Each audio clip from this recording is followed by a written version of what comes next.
સારા સ્વામી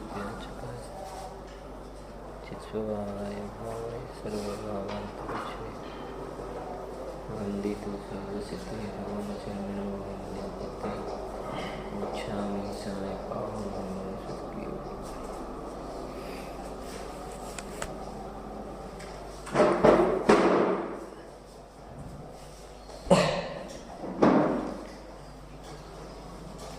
ભગવાન કુંકુંડ આચાર્ય દેવ દ્વારા રચાઈ સમય 7 પરમાત્મા પુણ્ય પાપ અધિકાર ગાથા 155 છે. જીવાદિ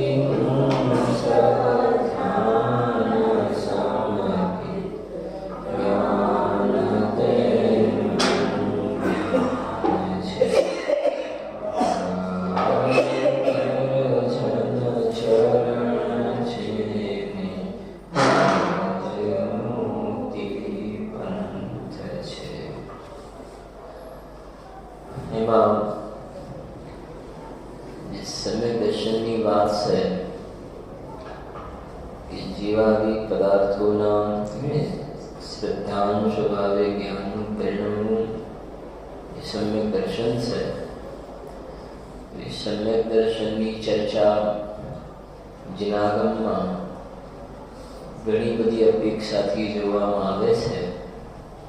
એમાં ગઈકાલે આપણે તત્વાસૂત્રમાં જે ટીકામાં પ્રથમ અધ્યાયના પરિશિષ્ટ પહેલું છે એમાંથી આપણે જોયું હતું કે વ્યવહાર સમ્યક દર્શનને પણ નિશ્ચય સમ્યક દર્શનનું કારણ કહ્યું છે.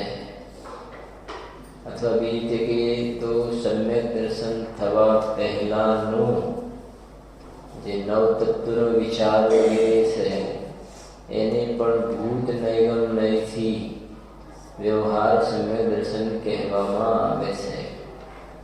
સાથે જે હોય દેવશાસ્ત્ર ગુરુની શ્રદ્ધાનો રાગ એ તો વ્યવહાર સમ્યક દર્શન છે. પૂર્વમાં જે છે તો સમ્યક તો થયું તો પૂર્વના રાગને પણ વ્યવહાર કહેવાની પદ્ધતિ છે. તો એ છે તમારી પાસે તત્વાસૂત્ર એમાં જુઓ જરા.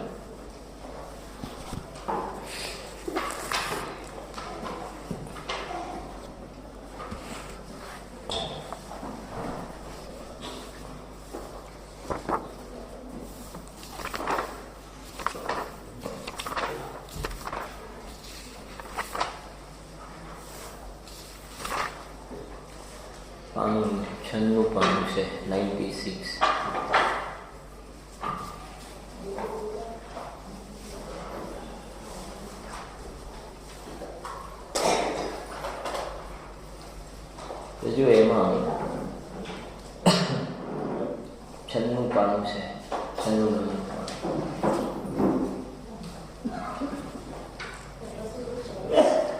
એમાં 3 નંબર છે ને પ્રશ્ન છે જે કાલે વાંચ્યો હતો. જોડો વ્યવહાર સમ્યક દર્શન નિશ્ચય સમ્યક દર્શનનું સાધક છે.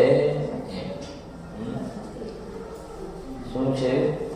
વ્યવહાર સમ્યક દર્શન નિશ્ચય સમ્યક દર્શનનું સાધક છે. તો સમાધાન પ્રથમ નિશ્ચય સમ્યક દર્શન પ્રગટ થાય ત્યારે વિકલ્પ રૂપ વ્યવહાર સમ્યક દર્શનનો અભાવ થાય છે. તેથી તે વ્યવહાર સમ્યક દર્શન ખરેખર નિશ્ચય સમ્યક દર્શનનું સાધક નથી. તો પણ તેને ભૂત નૈગમ નયથી સાધક કહેવામાં આવે છે. એટલે આ જે વાત છે અહીંયા એ નિશ્ચય સમ્યક દર્શનની સાથે એ સમય રહેલો જે રાગ એની વાત નથી. જે સમય નિશ્ચય સમ્યક દર્શન છે એ વખતે સમ્યક દ્રષ્ટિ જીવને એ તત્વોનો વિચાર કરે છે તો એને સમ્યક દર્શન વ્યવહાર કહેવાની વાત તો પ્રચલિત છે, એ તો ખ્યાલમાં આવે છે, પણ અહીંયા તો એ પણ બતાવવું છે કે પૂર્વનો જે રાગ છે કે જે નવનો વિકલ્પ હતો અથવા દેવ શાસ્ત્ર ગુરુની જે શ્રદ્ધાના પરિણામ હતા, અનંત ભગવાન દ્રવ્યગુણ પર્યાયનો વિકલ્પ ચાલતો હતો અને પછી પોતાના સ્વરૂપનો વિકલ્પ થયો અને એ વિકલ્પ તૂટીને જ્યારે નિર્વિકલ્પ દશા થઈ તો પૂર્વે જે વિકલ્પ હતા એ નિશ્ચય સમ્યક દર્શનને અનુભૂતિમાં અનુકૂળ હતા. અનુકૂળ હોવાનો આરોપ આપશે ને, એને અનુકૂળ જે વિકલ્પો પહેલા હતા એના ઉપર વ્યવહાર સમ્યક દર્શનનો આરોપ આવે છે અને એને સાધક અથવા તો એનાથી થયું એમ કહેવામાં આવે છે. એનાથી થયું એટલે એનો અભાવ થયો અને એ થયું, બાકી કોઈ એનાથી થયું છે એવું નથી. સવિકલ્પથી નિર્વિકલ્પ થવાની જે વાત આવે છે કથનમાં, એ સવિકલ્પથી નિર્વિકલ્પ થવાનું સાધન, સવિકલ્પથી નિર્વિકલ્પ થવાનું સાધન એટલે જે નિર્વિકલ્પ તત્વ છે, રાગ વિનાનું તત્વ છે, તે નિર્વિકલ્પ તત્વનો જીવ પર્યાયમાં નિર્વિકલ્પ થવા પૂર્વે શું કહ્યું? વસ્તુ તો ત્રિકાલ રાગ વગરની નિર્વિકલ્પ જ છે. હવે પર્યાયમાં નિર્વિકલ્પ થવાની વાત છે તો નિર્વિકલ્પ થવા અર્થે એ નિર્વિકલ્પ તત્વનો જે વિચાર ચાલે છે એ રાગાત્મક છે. વિચાર જે છે એ શું છે? રાગાત્મક છે. પણ હવે એમાં એ ચિંતનમાં નિર્વિકલ્પ તત્વનું એને જે બહુમાન આવે છે તો બહુમાનનો ભાવ તો સ્વયં રાગરૂપ છે, પણ ત્યાં બહુમાન અથવા મહિમા કોઈ રાગનો મહિમા નથી, મહિમા તો નિર્વિકલ્પ તત્વનો છે. તો એક સ્થિતિ એવી થાય છે કે એ બહુમાનનો જે વિકલ્પ હતો એ વિકલ્પ તૂટી જાય છે અને નિર્વિકલ્પ દશાનો જન્મ થાય છે પર્યાય. તો પૂર્વે જે ગાયકના મહિમાનો જે વિકલ્પ હતો એને ઉપચારથી એટલે વ્યવહાર સમ્યક દર્શન એને પણ કહેવાની પદ્ધતિ જીનાગમમાં જોવામાં આવે છે. કેમ? નિયમ આપણે અનુકૂળ હોવાનો આરોપ આવ્યો, એના ઉપર અનુકૂળ હોવાનો આરોપ આવ્યો ને, બસ એટલી વાત છે. જો નહીં થાય તો આરોપ નહીં આવે, થયો તો ત્યાં આરોપ આવ્યો. જેમ કુંભારે ઘડો બનાવે એમ કહ્યું ને, પણ તો જે વખતે માટી સ્વયં ઘડા રૂપે પરિણમીને સમજવી જરા કે ઘડો બનાવવાનો વિકલ્પ હતો ને એના યોગ અને ઉપયોગની ચેષ્ટા હતી અને અલગ અલગ આકાર તો બનતા હતા, પણ જ્યાં સુધી ઘડો પૂરેપૂરો બન્યો નહીં ત્યાં સુધી કુંભારે ઘડો બનાવ્યો એમ પણ કહેવાશે નહીં. અને છેલ્લે માટી સ્વયં ઘડા રૂપે પરિણમી ગઈ પોતાના ઉપાદાનથી, એ ઘડા રૂપે આકાર થયો. તો એ વખતે બહારમાં કુંભારને જે વિકલ્પ હતો ને, હવે ઘડો બનાવવાનો વિકલ્પ ક્યાં છે ને, ઘડો તો શું થઈ ગયો? બની ગયો. તો એનો જે ઘડો બનાવવાનો વિકલ્પ હતો ને, તો આરોપથી આપણે એમ કહીશું કે ઘડો કોને બનાવ્યો? કુંભારે ઘડો બનાવ્યો કહેવાનું છે. સોનીને દાગીના બનાવવાનો વિકલ્પ આવ્યો, તો વિકલ્પ આવ્યો પછી એ કહે છે કે એ વખતે સોનું સ્વયં ઘાટ રૂપે પરિણમ્યું, તો એના વિકલ્પને આરોપથી એમ કહેવામાં આવે કે એને દાગીના બનાવે. એમ પૂર્વે આત્માનુભૂતિ થવા પૂર્વે પોતાના સ્વરૂપ સંબંધના નાના પ્રકારના વિકલ્પો ચાલે છે. સ્વરૂપ સંબંધના ઘણા પ્રકારના વિકલ્પો ચાલે છે. પહેલા દેવશાસ્ત્ર ગુરુ સંબંધના પણ ચાલે, તત્વ વિચાર કરે છે, નવના વિકલ્પ કરે છે, અને પછી એ વિકલ્પ તૂટીને નિર્વિકલ્પ દશા થાય છે. તો એ પૂર્વની વિકલ્પાત્મક દશાને પણ સમ્યક દર્શન કહેવાની એક પદ્ધતિ છે. એવો પણ વ્યવહાર છે, એને પણ વ્યવહાર સમ્યક દર્શન કહેવામાં આવે છે. પણ એ નિશ્ચય સમ્યક દર્શન પ્રગટ થયું તો એ પૂર્વના રાગને વ્યવહાર સમ્યક દર્શન કહેવાની ભૂત નૈગમ નૈથી પદ્ધતિ છે. એમ છે ભૂત નૈગમ નહીં. એ ભૂત નૈગમ નહીં પણ ક્યારે લાગુ પડે કે એ પૂર્વમાં એવી જાતિનો રાગ હોય તો, જેમ કોઈને કહે કે ભૂત નૈગમ નહીંથી આ રાજા હતા પણ પેલા રાજા હોય તો ભૂત નૈગમ નહીં લાગુ પડે. રાજા ના હોય તો ભૂત નૈગમ નહીંથી રાજા ના કહેવાય. એમ પૂર્વે એવી જાતિના વિકલ્પો હોય તો એ ભૂત નૈગમ નહીં કહેવામાં આવશે. નહીં તો નૈગમ નહીં પણ ત્યાં લાગુ નહીં પડે ત્યાં. એમ જો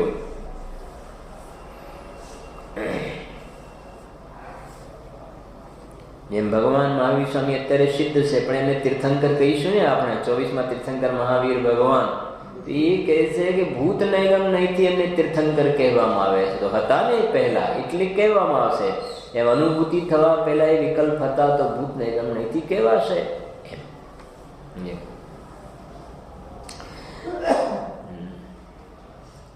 એટલે કે પૂર્વે જે વ્યવહાર સમ્યક દર્શન હતું તે નિશ્ચય સમ્યક ભૂત નૈગમ નહીંથી સાધક કહેવામાં આવે છે. એટલે કે પૂર્વે જે વ્યવહાર સમ્યક દર્શન હતું તે નિશ્ચય સમ્યક દર્શન પ્રગટ થતી વખતે અભાવ રૂપ થાય છે. તેથી જ્યારે તેનો અભાવ થાય છે ત્યારે પૂર્વેની વિકલ્પ સહિતની શ્રદ્ધાને વ્યવહાર સમ્યક દર્શન કહેવામાં આવે છે. આટલે કાલે મેં તમને આમાંથી વચ્ચે વાત બીજી ઉઠાવી હતી અહીંયાથી કે પૂર્વેની વિકલ્પ સહિતની શ્રદ્ધાને વ્યવહાર સમ્યક દર્શન કહેવામાં આવે છે. વિકલ્પ સહિતની શ્રદ્ધા, પૂર્વેની વિકલ્પ સહિતની શ્રદ્ધા એ વ્યવહાર. અને પછી જે આત્માની અનુભૂતિ થઈ અને એ જે શ્રદ્ધા થઈ એ વિકલ્પ સહિતની શ્રદ્ધા નહીં કહેવાય, એ વિકલ્પ રહિતની શ્રદ્ધા થઈ. એને બીજી રીતે કહીએ તો નિર્વિકલ્પ પ્રતીતિ થઈ. નિર્વિકલ્પ શ્રદ્ધા કહો, નિર્વિકલ્પ પ્રતીતિ થઈ. તો સમ્યક દર્શનનું લક્ષણ નિર્વિકલ્પ પ્રતીતિ છે. શું કહ્યું? સમ્યક દર્શનનું લક્ષણ નિર્વિકલ્પ પ્રતીતિ. પ્રતીતિ એટલે આમ જ છે એવી શ્રદ્ધા. અને એ કેવી કે રાગ નિર્વિકલ્પ, તો વિકલ્પનો અર્થ છે રાગ, તો નિર્વિકલ્પ પ્રતીતિ છે એ સમ્યક દર્શનનું લક્ષણ છે. નિર્વિકલ્પ પ્રતીતિ. અને એ પહેલા અનુભવ થવા પહેલા સવિકલ્પ શ્રદ્ધા હોય છે. સવિકલ્પ વિકલ્પાત્મક દશામાં વિચાર ચાલે છે ને, તે વિકલ્પાત્મક શ્રદ્ધા છે. પણ નિર્વિકલ્પ પ્રતીતિ થઈ તો પહેલાની પર્યાયને પણ સમ્યક દર્શન કહેવાનો વ્યવહાર છે. બરાબર? એમાંથી આપણે એક બીજી થોડી વાત કરી હતી કે અહીંયા નિર્વિકલ્પનો અર્થ છે રાગ વગરની શ્રદ્ધા. અને જે એક બીજી શૈલી જોવામાં આવે છે કે જ્ઞાન ગુણને છોડીને બાકીના બધા ગુણો નિર્વિકલ્પ છે. જ્ઞાન ગુણને છોડીને બાકીના બધા ગુણો નિર્વિકલ્પ છે. જ્ઞાન સવિકલ્પ છે અને બાકીના બધા નિર્વિકલ્પ છે. તો ત્યાં સવિકલ્પ અને નિર્વિકલ્પનો અર્થ છે કે જ્ઞાન જેમ ભેદ પાડીને જાણે છે ને એવી રીતે બાકીના ગુણોમાં જાણવાનું સામર્થ્ય હોતું નથી. એટલે એ ગુણોને નિર્વિકલ્પ, એનું પરિણમન પણ નિર્વિકલ્પ કહેવામાં આવે છે. પણ એ નિર્વિકલ્પનો અર્થ અલગ છે. અને આ જે નિર્વિકલ્પ છે એ તો રાગ વગરની સ્થિતિનું નામ નિર્વિકલ્પ પ્રતીતિ, જે સમ્યક દર્શનનું લક્ષણ કહ્યું એ. બરાબર? બાકી તો એ શ્રદ્ધા ગુણ સિવાય બાકીના બધા ગુણોની પર્યાય પણ નિર્વિકલ્પ જ પર્યાય છે. કેમ કે એ જ્ઞાન ગુણને છોડીને બાકીના બધા ગુણોની પર્યાય નિર્વિકલ્પ જ છે. કેમ કે એ ક્યાં કોઈ જાણે છે. અને તમે આમ જો એ નિર્વિકલ્પ પ્રતીતિ થઈને એને કોણ જાણે છે? નિર્વિકલ્પ પ્રતીતિ થઈ એને જાણે છે જ્ઞાન. તો નિર્વિકલ્પ પ્રતીતિ થઈ એને શ્રદ્ધા કેમ નથી જાણતી? કે શ્રદ્ધા પોતે નિર્વિકલ્પ છે. એટલે આ નિર્વિકલ્પ ને બીજો અર્થ કયો પાછો સમજી ગયા ને? નિર્વિકલ્પ પ્રતીતિને શ્રદ્ધા ગુણ કેમ ન જાણે? કેમ કે શ્રદ્ધા ગુણ નિર્વિકલ્પ છે એટલે એનામાં જાણવાનું નેચર નથી એટલે નહીં જાણે. તો જ્ઞાન કેમ જાણે? કે જ્ઞાન સવિકલ્પ એનો સ્વભાવ છે એટલે જ્ઞાન જાણશે. અરે અતિન્દ્રિય આનંદનો જન્મ થયો એ આનંદને પણ જાણે છે કોણ? આનંદનું વેદન થયું એને જાણે તો જ્ઞાન જાણે છે. જાણવાનું કામ તો જ્ઞાનમાં થાય છે. આ વેદન થયું આનંદનું પણ એ વેદનને જાણ્યું કોણે? એ જ્ઞાને જાણ્યું છે. એવું છે. જો એટલે આમાં મેં તમને કાલે જ્ઞાન દૃષ્ટિમાંથી વાત બતાવી હતી. જુઓ જરાક પહેલા આ જરા વાંચી લઉં છું કૌંસ વાળું. જો ત્યારે પૂર્વેની વિકલ્પ સહિતની શ્રદ્ધાને વ્યવહાર સંવેદન કહેવામાં આવે છે. પછી શું લખ્યું? જો પરમાત્મા પ્રકાશ ગાથા કઈ છે? 140. તો પરમાત્મા પ્રકાશમાં 140 નંબરની ગાથાની અંદર પાનું પણ લખ્યું છે, આવૃત્તિ લખ્યું છે. તો એની અંદર પરમાત્મા પ્રકાશમાં આ પ્રકારની શૈલી છે કે પૂર્વનો દેવશાસ્ત્ર ગુરુની શ્રદ્ધાનો રાગ છે. 6 દ્રવ્યનો વિચાર, 7 તત્વનો વિચાર, તો એ પૂર્વનો રાગ છે. એને પણ સમ્યક દર્શન કહેવાનો વ્યવહાર છે. એ પણ ભૂત નૈગમને શબ્દ વાપર્યું છે ત્યાં આગળ. તો એ છે એ રીતે એટલે આ વાતને અહીંયા પણ કોટ કરી છે. અને બીજી એક વાત કરી ને પરમાત્મા પ્રકાશની, સરાગ સમ્યક દર્શન, સરાગ સમ્યક દર્શનની વાત કરી હતી ને. પરમાત્મા પ્રકાશમાં એ એક આ પણ છે અને બીજી જે વાત છે સરાગ સમ્યક દર્શન. શું કહ્યું હતું? છે યા કે ભૂલી ગયા? નહીં, સવિકલ્પ નિશ્ચય સમ્યક દર્શન એ તો અલગ કાલે વાત કરી, પણ સરાગ સમ્યક દર્શન કોને કહ્યું હતું?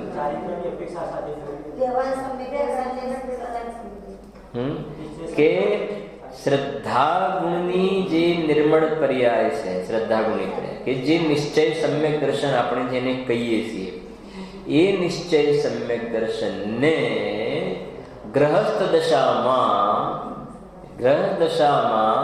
એ કે છે તીર્થંકર છે, ચક્રવર્તી છે, પાંડવ વગેરે ગ્રહ દશામાં હતા ત્યારે એને રાગ હોય છે ને, સમ્યક દૃષ્ટિ ગ્રહ દશામાં છે, અસંયમી છે.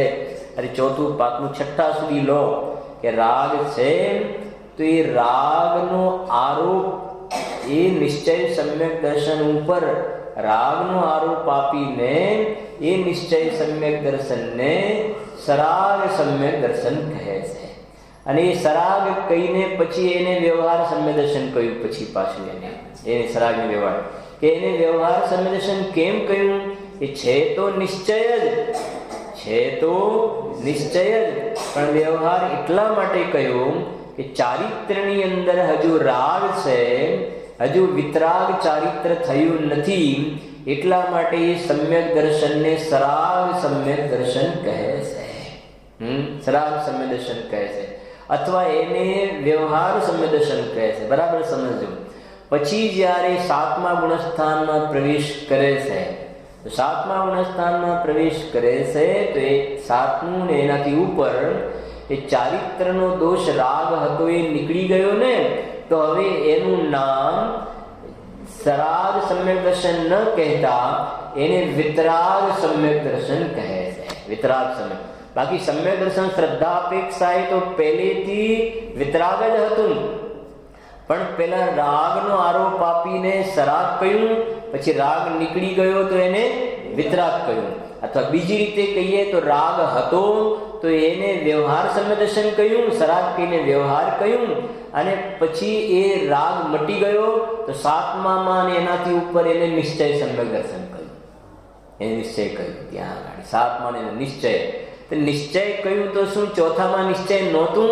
કે ચોથામાં જે નિશ્ચય હતું એ શ્રદ્ધા અપેક્ષાએ કહ્યું, અને 7મામાં જે નિશ્ચય સમ્યક દર્શન કહ્યું ચારિત્રની અપેક્ષાથી એને નિશ્ચય સમ્યક દર્શન કહ્યું છે. એવી રીતે છે.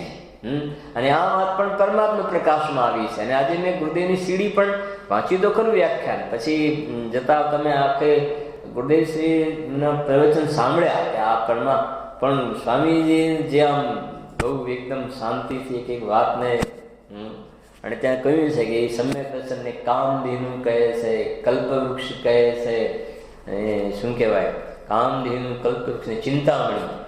પછી ગુરુદેવે કહ્યું કામધેનુ. કામધેનુ એટલે ધેનુ એટલે ગાય, અને કામધેનુ એ ગાય એવી હોય કે જ્યારે પણ દોવામાં આવે ત્યારે દૂધ આપે. અને આ જે ગાય હોય એ સવારે ને સાંજ 2 ટાઈમ દૂધ આપે. પછી ગુરુદેવ વિસ્તારથી કે કામધેનુ ગાય તો બપોરે કોઈ મહેમાન આવે અને દૂધની જરૂર પડી તો પણ એ ગાય પાછું દૂધ આપે. પછી ગુરુદેવ એમ કહ્યું કે કોઈને નામ ને કે તમને ખ્યાલ છે કે વઢવાણમાં ફલાણા ભાઈના ત્યાં કામધેનુ ગાય હતી. ફલાણા ભાઈના ત્યાં કામધેનુ ગાય હતી. એ જ્યારે એમ ત્યાં પરમાત્મા પ્રકાશમાં એ પછી છેલ્લે ગુરુદેવનો સરવાળો હવે કહે છે કે એ બધું કામધેનુ ને ચિંતામણીને એ બધું તો સમજવા જેવું છે. અસલી જે છે એ તો સમ્યક દર્શન છે. સમજાવવું કઈ રીતે? આને લોભિયાને એની રીતે સમજાવવું પડે ને એને કે ભાઈ આ એમ કરે, એનો જગતમાં એનો મહિમા છે એટલે એનાથી સમજાવવું પડે એને. હા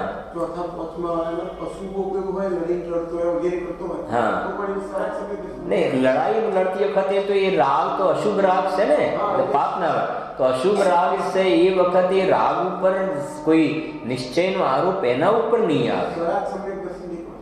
સરાગ સમ્યક દર્શનજી છે એ તો એને દેવ શાસ્ત્ર ગુરુની શ્રદ્ધાનો રાગ છે, તત્વ વિચાર કરે છે, તો એના ઉપર અનુકૂળનો આરોપ તેના ઉપર આવશે ને, એના ઉપર. બાકી પાપના પરિણામ ઉપર કોઈ સરાગ સમ્યક દર્શન એમ નહીં કહેવાય. ત્યાં એના ઉપર આરોપ નહીં આવે. અનુકૂળ હોવાનું એમ કહીશું ને આપણે ત્યાં, એના ઉપર આવશે એ રીતે એના ઉપર. અને મુનિરાગ છે 6 સ્થાનમાં છે, મહારત્ના પરિણામ ઉપર આરોપ આવે ત્યાં શુભ રાગ છે. મહાત્માવાળા અણુવ્રતના પરિણામ પર આરોપ આવશે. અણુવ્રતના પરિણામનો આરોપ રાગનો આરોપ એ નિશ્ચય સમ્યક દર્શન પર આરોપ મૂકીને એને વ્યવહાર કહેવામાં આવે છે. એવી રીતે છે. સ્વામીજીની શૈલી હંમેશા મુખ્ય રૂપથી એક જે આપણે કોમન જે પદ્ધતિ છે ને ગુરુદેવની જે શૈલી છે એક સીધી, મતલબ જે જનરલ જે ચાલે છે, જનરલ કઈ કે આત્માના આશ્રય જે સમ્યદર્શન છે નિશ્ચય, અને એની સાથે જે દેવ શાસ્ત્ર ગુરુ શ્રદ્ધાનો રાગ છે ને એને વ્યવહાર કહેવામાં આવે છે. એ એક જે પ્રચલિત જે શૈલી છે એ આ છે.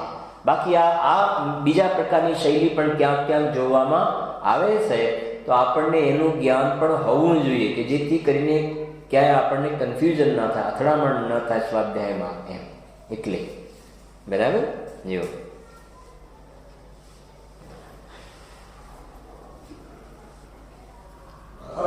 ગુરુદેવ એની એક વાતને એટલી વાર આજે આવીને વાત એટલી વાર કે આ વાત સમજવા, પછી ગુરુદેવ કહ્યું કે આ બધા આ ગાથાને આ રીતે સમજે છે. મેં કહ્યું ને કે જો કે આમાં લખ્યું છે ને કે નિશ્ચય તો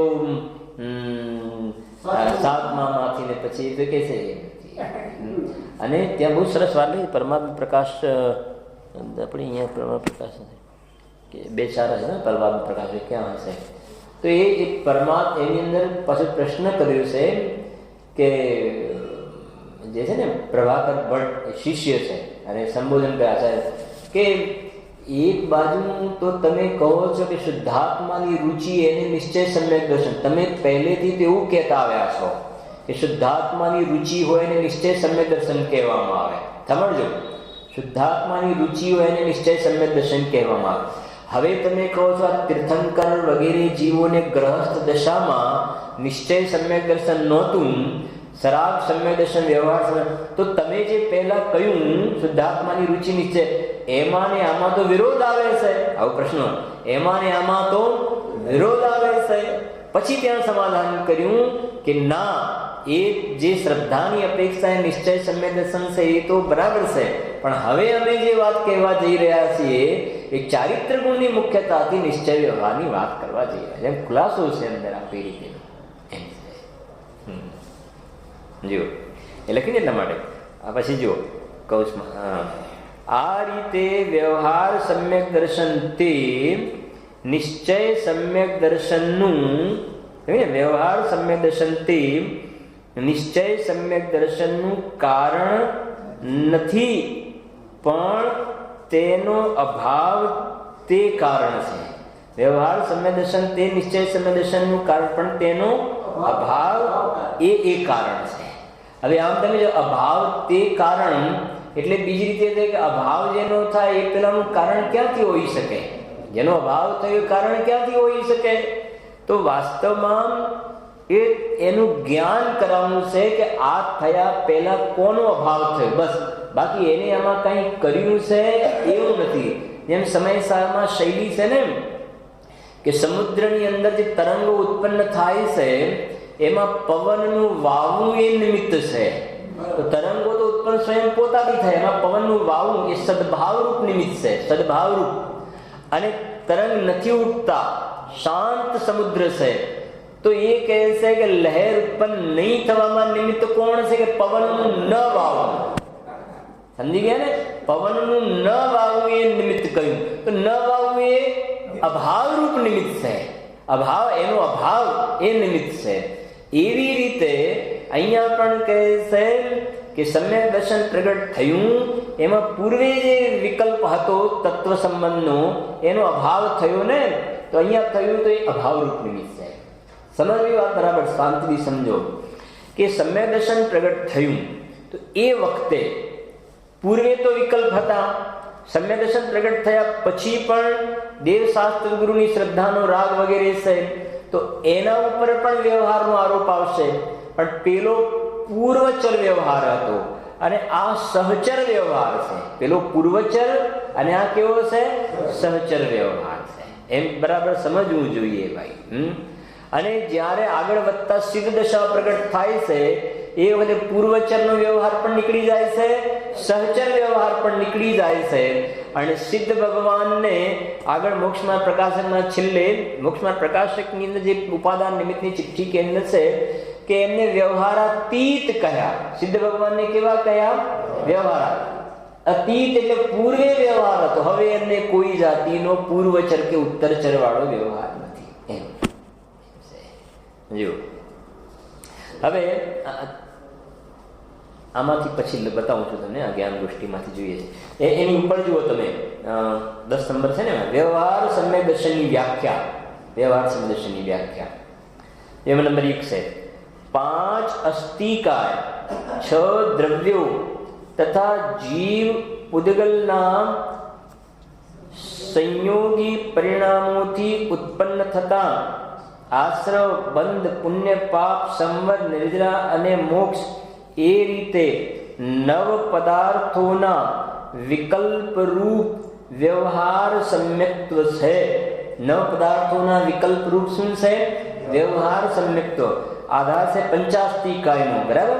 અને બીજો નંબર જરા જુઓ, જેને આપણે બહુ વાર ચર્ચા કરી હમણાં, બરાબર છે. જો જીવ, અજીવ, આશ્રવ, બંધ, સંવર, નિર્જરા અને મોક્ષ એ 7 તત્વોની જેમ છે તેમ યથાર્થ અટલ શ્રદ્ધા કરવી તે વ્યવહાર સમ્યક દર્શન છે. બોલો હવે આની ચર્ચા 2-4 દિવસ વચ્ચે ખૂબ કરીને ये छड़ाना में लगे जीव अजीव तत्व आश्रय बंधन संवर जानो निर्जर मोक्ष कहे जिन तिनको ज्यों का त्यों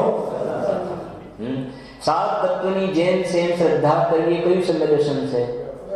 વ્યવહાર સમ્યક દર્શન, બરાબર છે ને? 7 તત્વની જેમ સેમ શ્રદ્ધા કરવી વ્યવહાર સમ્યક દર્શન. હવે તત્વા સૂત્રમાં પહેલું સૂત્ર છે તત્વા શ્રદ્ધાનમ સમ્યક દર્શનમ. તત્વા શ્રદ્ધાનમ સમ્યક દર્શનમ પહેલું સૂત્ર છે. એ વ્યવહાર સમ્યક દર્શન છે કે નિશ્ચય સમ્યક દર્શન? હા, એ તત્વ શ્રદ્ધાનમ નિશ્ચય સમ્યક દર્શન સમજવી છે ને વાત જરા. તત્વ શ્રદ્ધાનમ તેમાં 7 તત્વની વાત છે ને, જ્યો કા ત્યો શ્રદ્ધાનો એ નિશ્ચય. અને અહીંયા દોલતરામજીએ કહ્યું છે કે જેમ સેમ શ્રદ્ધા કરવી, જ્યો કા ત્યો શ્રદ્ધાનો એ વ્યવહાર.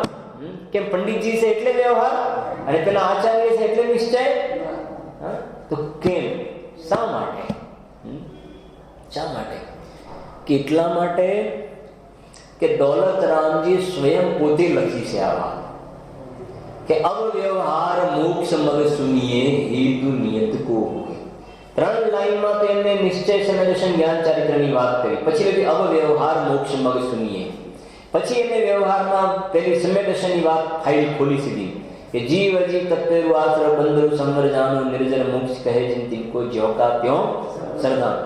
એટલે સ્વયં પોતે કહે છે કે આ સાત તત્વનો સમજો સમ્યક દર્શન થયા પછી એ સમ્ય દ્રષ્ટિ જીવ સાત તત્વનો જ્યારે વિકલ્પમાં ઉભો રહીને વિચાર કરે છે તો એ રાગાત્મક દશા છે. સમજી ગયા કે નહીં? એ રાગાત્મક દશા છે. એ સાત તત્વનો વિચાર કરે છે એ રાગ મિશ્રિત જ્ઞાન છે, રાગ સહિતની વિકલ્પાત્મક દશા છે. એટલા માટે એને વ્યવહાર સમ્યક દર્શન કહેવામાં આવે છે. એટલા માટે અને જે તત્વા સૂત્રમાં તત્વા શ્રદ્ધાનમ સમ્યક દર્શન છે એ તત્વા શ્રદ્ધાન સમ્યક દર્શનમાં જે આપણી ચાલતી ગાથા 155 ગાથા જે છે ને એ વાત પડેલી છે કે ત્યાં એ બતાવવું છે કે જીવ અજીવ આશ્રય બંધ સંવર નિર્જરા મોક્ષ સાત તત્વ છે ને તો સમ્યક દૃષ્ટિ જીવને સાતે તત્વની જેમ છે એમ બરાબર યથાર્થ શ્રદ્ધા જોવામાં આવે છે. એની શ્રદ્ધામાં કોઈ આંચ પર્ટિક્યુલરલી ત્યાં વિપરીત અભિપ્રાય ટળવાની અપેક્ષાની વાત છે. ત્યાં તત્વા શ્રદ્ધાનમમાં ટોટલમાં જે લખ્યું ને કે જે તત્વા શ્રદ્ધાનમાં વિપરીત અભિનિવેશ ટળ્યો હોય, સાંભળો જરા, વિપરીત અભિનિવેશ રહિત જે તત્વાર્થ શ્રદ્ધાન હોય તે જ સાચું સમ્યક દર્શન છે. શું કહે કોડભાઈ? વિપરીત અભિનિવેશ રહિત જે તત્વા શ્રદ્ધાન હોય ને એ જ સાચું તત્વા શ્રદ્ધાન છે. એ સાચું સમ્યક દર્શન છે. નિશ્ચય સમ્યક દર્શન. જો પેલા સાંભળો જરા કે સાંભળો, વિપરીત અભિપ્રાય રહિત તત્વા શ્રદ્ધાન એ જ સાચું સમ્યક દર્શન. કેમ કે દ્રવ્યલિંગી મુનિ છે તો દ્રવ્યલિંગી મુનિને પણ સાતે તત્વોની શ્રદ્ધા છે. સાતે તત્વની શ્રદ્ધા દ્રવ્યલિંગી મુનિને પણ છે. નહીં તો નવી વિવેકી ક્યાંથી પહોંચશે? દ્રવ્યલિંગી મુનિને પણ તત્વા શ્રદ્ધા તો છે, પણ ટોડરમલજી કહે છે કે વિપરીત અભિપ્રાય નથી ટળ્યો. વિપરીત અભિપ્રાય ઉભો છે એનો. અને ટોડરમલજીએ પણ આધાર આપ્યો પુરુષાર્થ સિદ્ધિ ઉપાયનો. અમરચંદ્ર દેવનો આધાર આપ્યો, ગાથા 22 નો આધાર આપ્યો કે એના અભિનિવેશ, એના અભિપ્રાયમાંથી વિપરીતતા ટળી નથી. એ શરીર આશ્રિત ક્રિયામાં પોતાપણું માને છે. પહેલા એમ માનતો હતો કે હું જીવોને મારી શકું છું, હવે એમ માને છે કે હું 6 કાળના જીવોની રક્ષા કરી શકું છું. પહેલા પાપની ક્રિયામાં એ સુખ બુદ્ધિ હતી, હવે મંદ કષાયના શુભરાગના પરિણામમાં ઉપાધિ બુદ્ધિ છે. એટલે અભિપ્રાયના લેવલ પર એને દોષ ટળ્યો નથી. એટલે એને જે તત્વા શ્રદ્ધા દ્રવ્યલિંગી સાધુને છે એ નામ નિક્ષેપતી છે, ભાવ નિક્ષેપતી એને શ્રદ્ધા નથી. એટલે જે તત્વા સૂત્રમાં જે કથન છે તત્વા શ્રદ્ધાનમ સમ્યક દર્શનમ એ વિપરીત અભિપ્રાય ટળવા પૂર્વકની વાત છે. અને એ ત્યાં માત્ર શ્રદ્ધા ગુણની પર્યાય છે. ઓનલી શ્રદ્ધા ગુણની પર્યાયની વાત છે. એમાં શું છે કે માત્ર આત્માનુભૂતિની, આત્માની પ્રતીતિની વાત કરીશું ને, આત્માની પ્રતીતિને જરા સાંભળો તો એ સમયસારની 11 ગાથા છે. ભૂતાત્મા આશ્રય સમ્યક તે દૃષ્ટિ પ્રધાન નિશ્ચય સમ્યક દર્શનની વાત થઈ. દૃષ્ટિની પ્રધાનતાથી નિશ્ચય સમ્યક દર્શનની વાત થઈ. અને સાત તત્વની યથાર્થ પ્રતીતિ એ જ્ઞાનની પ્રધાનતાથી નિશ્ચય સમ્યક દર્શનની વાત છે. વાત બંને નિશ્ચય સમ્યક દર્શનની છે. વાત બંને શેની છે? નિશ્ચય સમ્યક દર્શનની છે. પણ એ જ્ઞાન પ્રધાન શૈલી એટલે શું?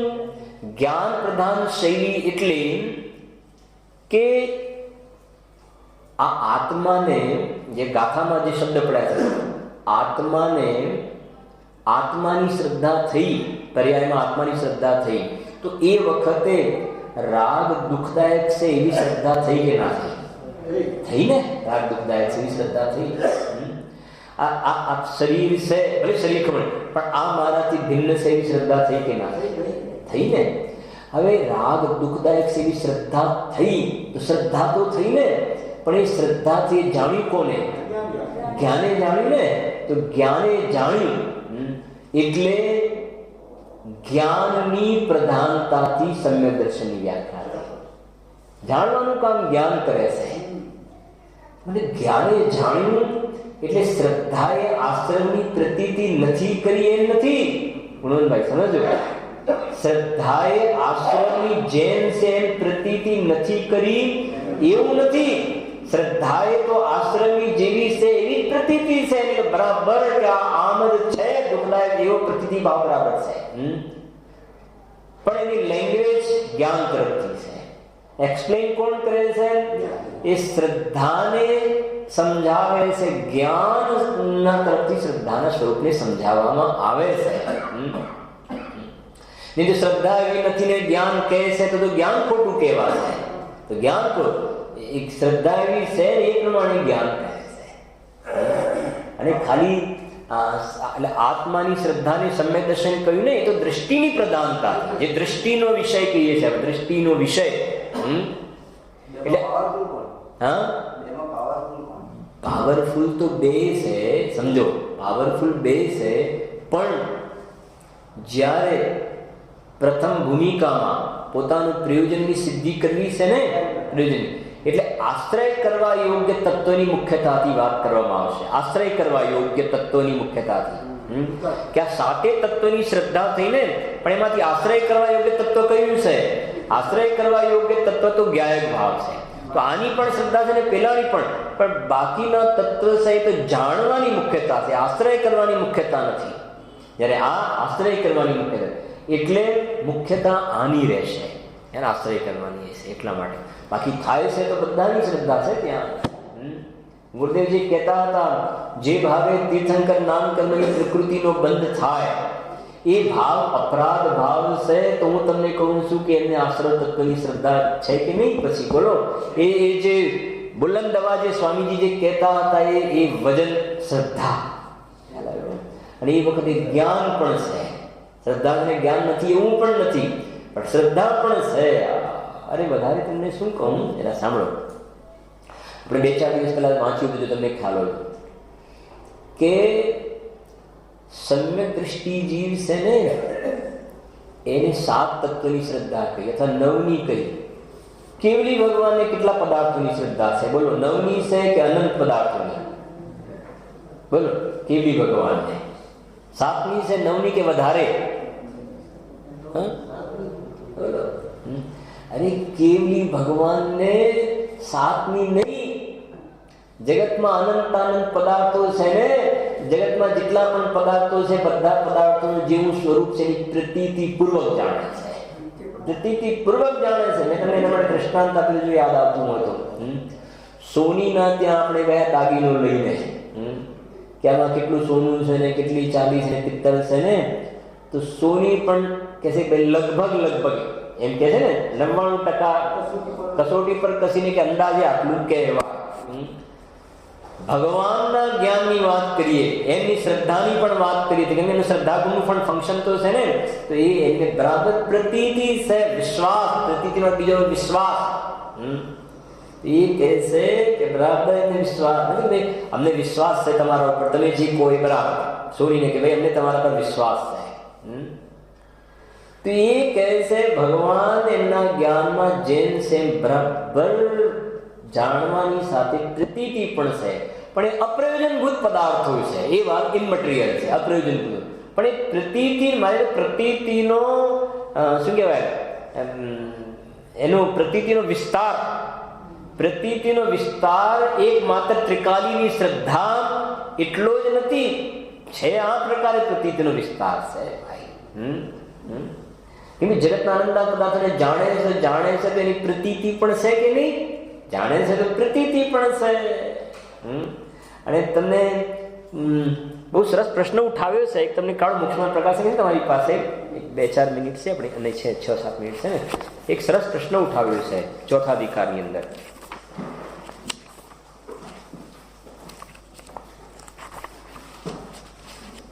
ચોથા અધિકારમાં શરૂઆતમાં જ પાનું નંબર છે 80.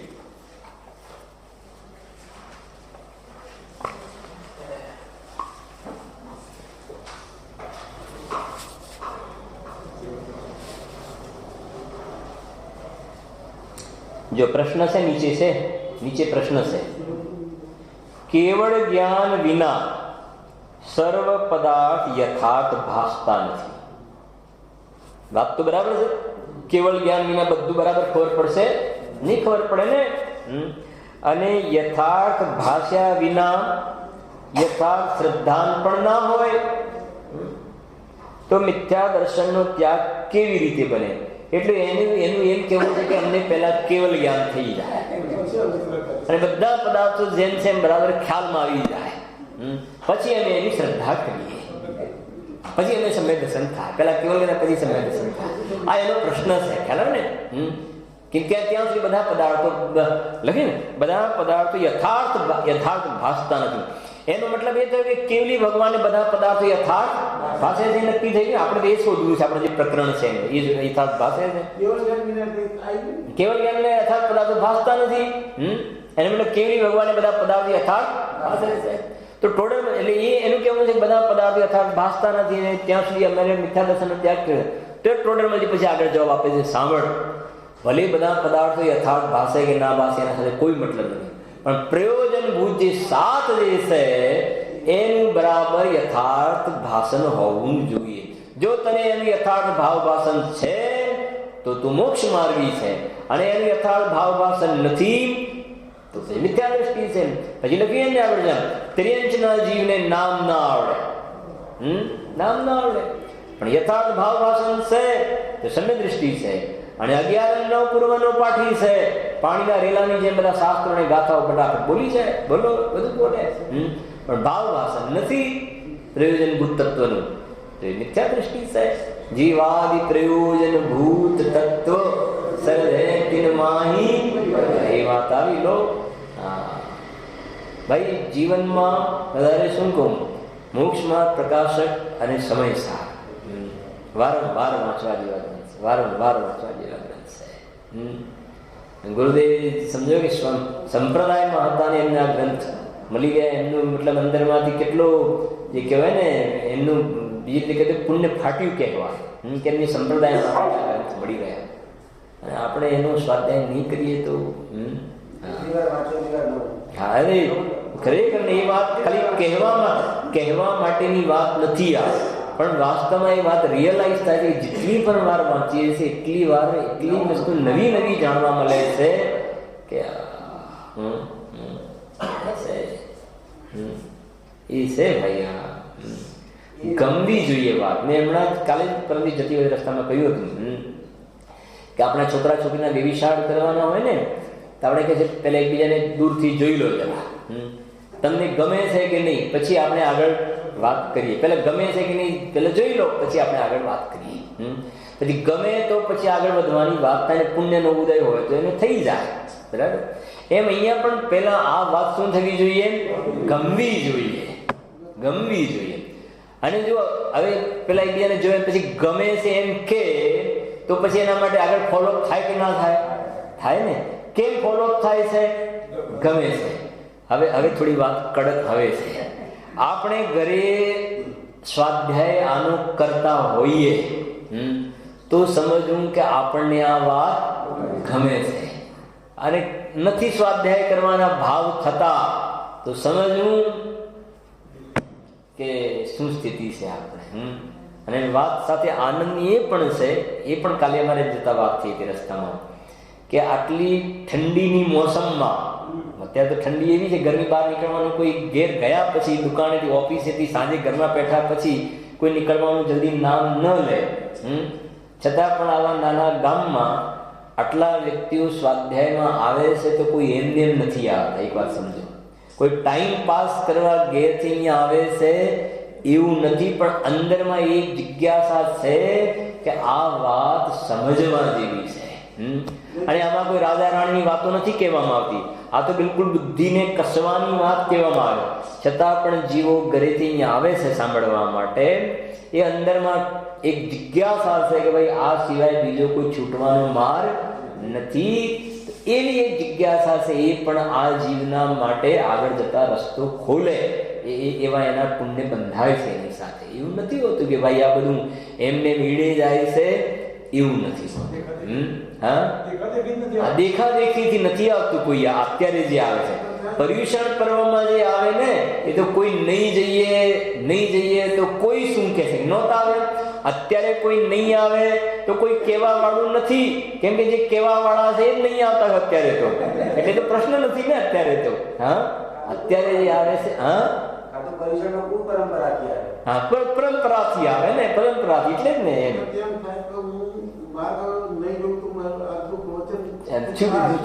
આજનો જો આ વિષય જે ચાલે છે તો એક પ્રવચન ચૂકી જઈશ તો આ એક અત્યંત પ્રયોજનભૂત વાત નીકળી જશે. એ અંદરમાં છૂટી જવાની વાત પણ અંદરમાં જે ડંખે, જેમ પેલા ટીવીના એપિસોડ જેને પેલા સિરિયલના એક છૂટી જાય તો એમ થાય કે શું આવે પૂછી લે. બપોરનો ટાઈમ બપોરે જઈને જોઈ લે કે અંદરમાં એ ફિલિંગ્સ થાય છે ને.